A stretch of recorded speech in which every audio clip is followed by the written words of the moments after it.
La ley 1123 del año 2007 es el Código Disciplinario de los Abogados. Establece un procedimiento propio y específico con unas características muy especiales. Hoy vamos a hablar sobre cuándo se piden pruebas en ese proceso, cómo se piden pruebas en ese proceso y quién tiene la facultad de pedir pruebas en ese proceso.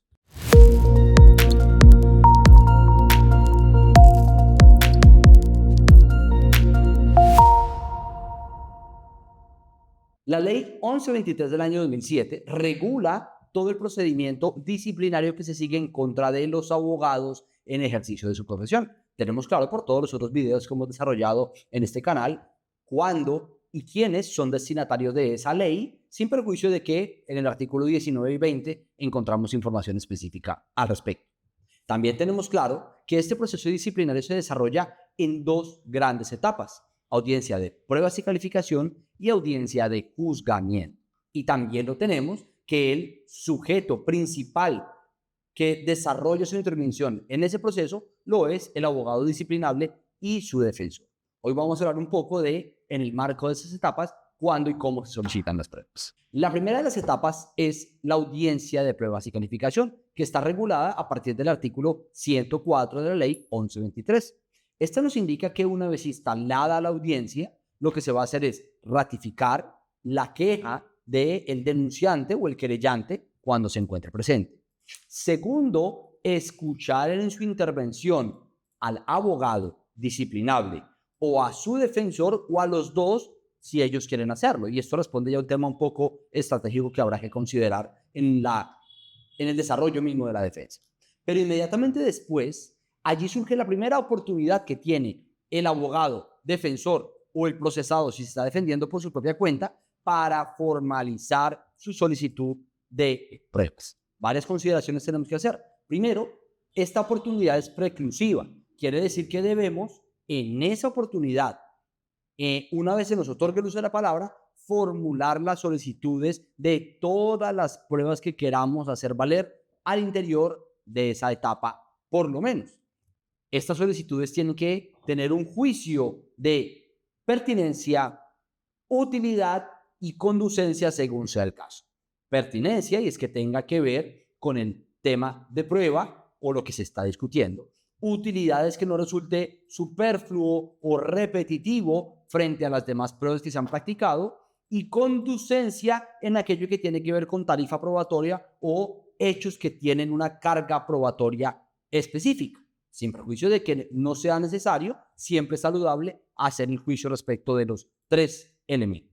Como les decía, puede hacerlo tanto el abogado disciplinable como su defensor, pero siempre es recomendable que estén articulados en relación con la estrategia que desarrollan y que estén de acuerdo, aun cuando sí se trata de un defensor de oficio. Si usted está aquí porque lo han designado como defensor de oficio, diríjase al enlace donde hemos desarrollado un video específicamente donde le explicamos qué hacer si lo designaron como defensor de oficio. Dicho eso entonces, y una vez formalizada la solicitud de pruebas con el desarrollo del criterio argumentativo de pertinencia, utilidad y conducencia, si es el caso, por parte del magistrado se procederá al decreto de esas pruebas o a la resolución sobre la solicitud, pudiendo decretarlas o denegarlas. Si las deniega, naturalmente habrá oportunidad para interponer recurso de apelación en contra de esa negativa y será la Comisión Nacional de Disciplina Judicial la que resuelva sobre la declaratoria o no, sobre el decreto o no de esa prueba. Habrá que decir que se evacuará toda la etapa de pruebas de la audiencia de pruebas y calificación. Posteriormente se hará la calificación y finalmente por parte del magistrado se definirá en ese contexto si archiva, caso en el cual el proceso allí terminaría, o si se formula cargos. Si el magistrado formula cargos, va a ser una apreciación específica o una adecuación específica o una imputación específica frente a hechos jurídicamente relevantes, faltas en las que habría incurrido el abogado, deber en que incurrió o el que omitió al momento de incurrir en esa falta y naturalmente entonces con eso se entenderán formulados los cargos. En ese momento, todavía en la audiencia de pruebas y calificación, viene la segunda oportunidad para solicitar pruebas. Efectivamente, entonces, si se ha formulado cargos en contra del abogado, allí, en ese momento, por parte del abogado ya con conocimiento específico respecto de el cargo que se ha formulado, las características, los tipos disciplinarios y en términos generales todo el contexto que ocupa, tendrá que hacer una nueva solicitud de práctica de pruebas.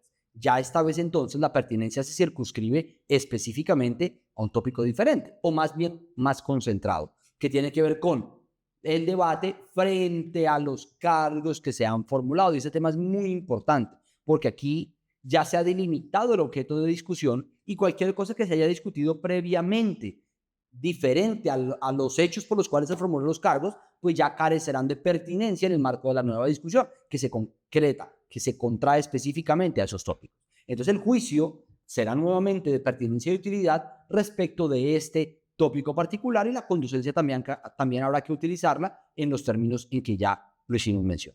Allí el magistrado entonces, una vez haya escuchado la solicitud correspondiente, se procederá a pronunciarse sobre el decreto o la negativa del decreto de esas pruebas. Es importante tener en consideración en este momento particular que el abogado, una vez recibe la formulación de cargos, puede solicitarle al magistrado que le conceda un plazo para formular su solicitud probatoria, teniendo la novedad, teniendo la circunstancia y en muchas oportunidades que el abogado no está preparado necesariamente para que le formule el cargo.